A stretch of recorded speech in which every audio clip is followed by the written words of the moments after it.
What's up, everyone? My name is Joe Cox, and thank you for tuning in to Joe C. Cox Photo. As always, we do have a new plant for the video. Second, this is an unscripted video. And third, this video will cover my own personal workflows, so there will be some things included, some things excluded. In case you missed the last video, you should be able to find that on the screen now. But in that video, we were covering Adobe Lightroom, specifically the Develop module, and we looked at that, what did we look at? Oh, the healing tool. This video is going to be a little bit different, still working in the Develop module, but today we are going to be covering masking. So let's go ahead and dive on in. First thing you'll notice is up top, we are in the Develop module, and our masking tool is just down and to the right. So you can either click on that, or you can hit Shift W to open up that window. Up at the very top, you do have this subject, sky, and background, and these are all going to be AI-powered selections. So if we click on subject, Lightroom does its best job to interpret what the subject is of the photo. While we're in here, you will notice you can turn on or turn off your overlay, as well as change the color of your overlay. Normally it starts on red. I personally like a nice, cool, kind of like cyan. It's not a very typical color, but we'll go ahead and close out of that.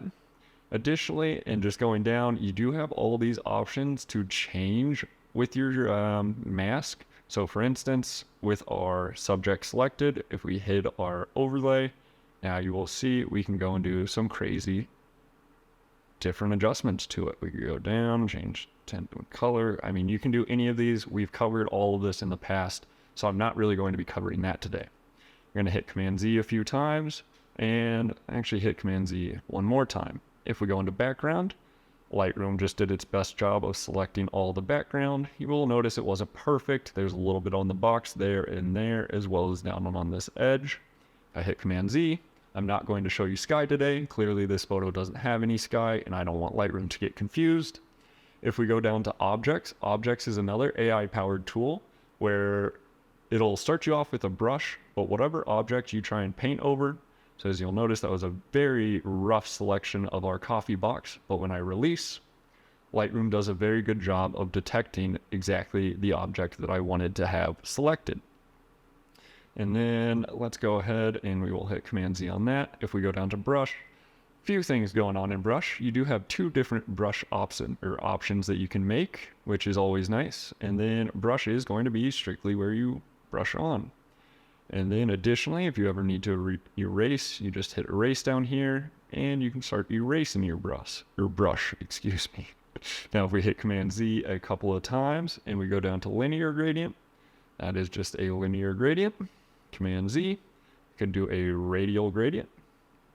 Command Z, or we could select different ranges. So either a color range, luminance range, or a depth range.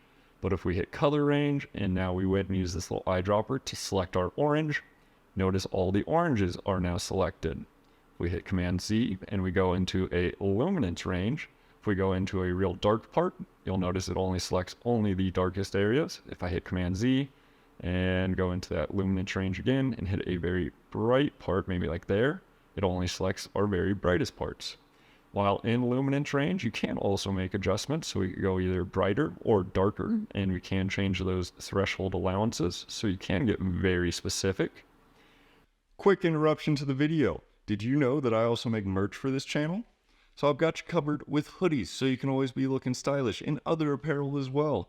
I've got you covered with coffee cups, so you can always be sipping your favorite drink. I've even got you covered with the wall art, so your home can always be up to speed and comfortable as heck. But there's still so much more to be seen.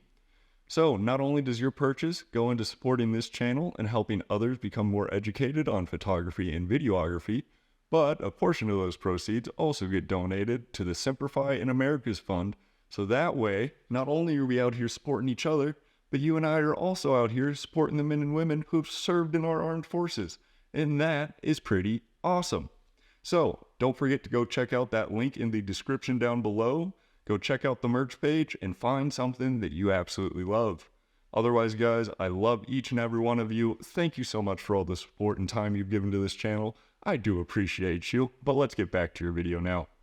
While we're here, you can also add additional masks on top of masks. So we do have this luminance range, which is selecting all of this.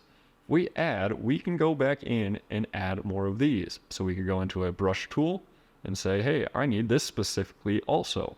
And you'll notice we now have a luminance and brush in the same mask. So there again, we added our brush stroke on top. You can also subtract. So if we said, hey, we don't want, I don't know what color range, blacks, I don't know. We don't want the blacks in the photo. So you'll notice it is making a crazy mask for us up here. But we're going to go ahead and, well, actually, we're just going to delete this, delete mask 1. And there again, we could have multiple masks, create new mask. Let's do a select background. And now we have our subject mask or our background mask, and you can work on those individually. But otherwise, I'm going to go ahead and close down that masking window. That is going to close or cover our entire masking tutorial today. Appreciate you guys tuning in. It is very powerful stuff. Get in there and play with it. That is my #1 recommendation with masking. It is, the amount of options you have in there is mind-blowing, and it can take your photo to 0 to 100 real quick. Excuse me, that's gonna have to get cut. But yeah, it can take your photo to 0 to 100 real quick. Anyways, I appreciate you guys tuning in. Thank you. As always, don't forget to subscribe. I am releasing a lot of information right now, but I will catch you guys next time. Bye.